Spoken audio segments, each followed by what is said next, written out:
Okay, hopefully you went and tested that and you realized that maybe the glute exercises that you thought were working actually made your athletes better. I'm not going to say every time, but 99% of all the times I've tested, it actually makes the patterns worse. Now, does your regular exercises with hip extension make the pattern worse? Yes, if you have the two bad patterns. If you have the QL pattern where their shoulder comes up and you have the hamstring pattern where their legs drop. So with that being said, how can I fix this?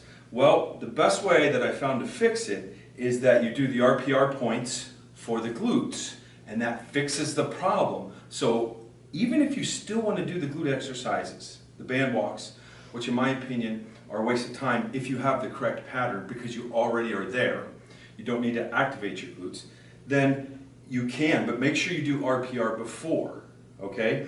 And then with that being said, your normal exercises are a much better glute pattern strengthener than the little exercises you're going to do with the band walks and the so forth and the little hip bridges. I'm talking squats, deadlift, and so forth.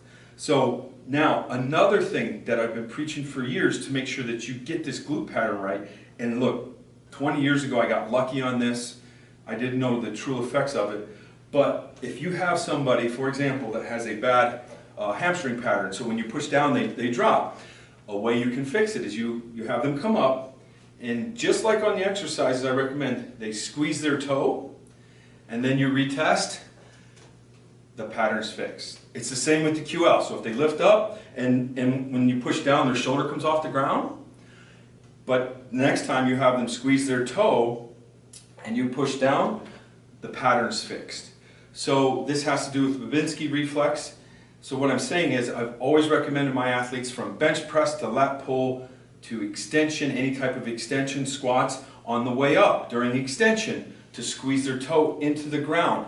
This will help ingrain the correct pattern, okay? So there's two ways to fix this. To make sure that you can do your RPR points, the reflexive performance reset, and then during exercise, squeeze the toe.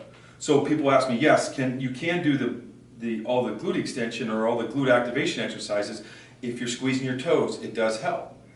But the hopes is that over time, with RPR, doing the right patterns, that you can get this hip extension pattern to be normal. Now, the biggest thing that I talk about in my RPR courses is that we squeeze the toe when my athletes walk, because we're going to get 10,000 repetitions of squeezing the toe in to set that pattern. So again, I'm going to go on a little rant here, but if you do 100 glute activation exercises in the weight room and it makes your pattern worse, but you can fix it by getting 10,000 reps walking all day, that's the best way to go. Because if they don't walk correctly and the pattern's bad when they walk, you can do 100 reps in the weight room. It's not going to stick and you're wasting your time. Okay? So again, hit your RPR spots for the glute, squeeze the toe during exercise, definitely on the squats when you're on your way up, not on your way down.